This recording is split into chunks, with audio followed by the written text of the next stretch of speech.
መጋቢት 27 ቀን መድኃኔ ዓለም እያለን በታላቅ ድምቀት የጌታችን የመድኃኒታችን የኢየሱስ ክርስቶስን ጥንተ ስቅለቱን እናከብራለን።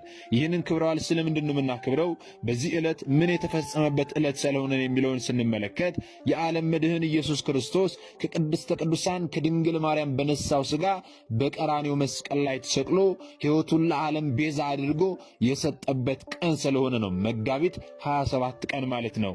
ይህ ቀን ታዲያ ስለ ክርስቶስ ሕማም፣ ስለ ክርስቶስ መከራ፣ ስለ ነገረ መስቀሉና ስለ ሞቱ የተነገሩ ትንቢቶችና ምሳሌዎች ሁሉ የተፈጸሙበት ሰማያዊ አምላክ ስለ ሰው ልጆች ፍቅር ሲል ልዩ ልዩ መከራዎችን የተቀበለበት እንደዚሁም ደግሞ በሞቱ ሞትን ሽሮ የአዳምን ዘር ሁሉ ከሞት ሞት ያዳነበት ለዓለሙ ሁሉ ፍቅሩን የገለጸበት በመስቀል ላይ ባፈሰሰው ደሙም ደግሞ ዓለምን ነፃ ያወጣበት በአጠቃላይ በዚች ቀን 13ቱን ሕማማተ መስቀል በትዕግስት ተቀብሎ ቅድስት ነፍሱን ከቅዱስ ሥጋው በገዛ ፈቃዱ የለየበት የስቅለቱና የሞቱ መታሰቢያ ዕለት ነው ማለት ነው። ለዚህም ጥንተ ስቅለት ተብሎ ይጠራል ማለት ነው።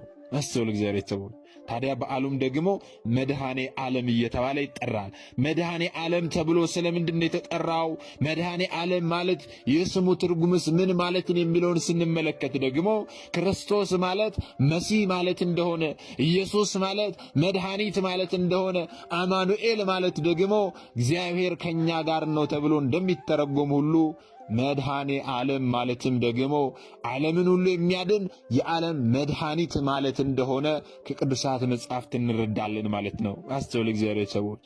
ዓለም የዳነውም ደግሞ በመስቀሉ ላይ ባፈሰሰው ደሙና በሞቱ አማካኝነት በተገኘው ጸጋ ነውና የጥንተ ስቅለቱና የመስቀሉ ምስጢር ዓለምን የማዳን ምስጢር ስለሆነ የጥንተ ስቅለቱ መታሰቢያ በዓል በሚከበርበት በመጋቢት 27 ቀን ምእመናን ሁላችን በቤተ ክርስቲያን በመገኘት በእርሱ ደም ዓለም የዳነ መሆኑን በሚገልጠው ስሙ መድኃኔ ዓለም በተሰኘው ስሙ እየተማጸንንና ዓለምን ለማዳን የተቀበለውን መከራ መስቀል እያስታወስን እያስብን በዓሉን በድምቀት እናከብራለን።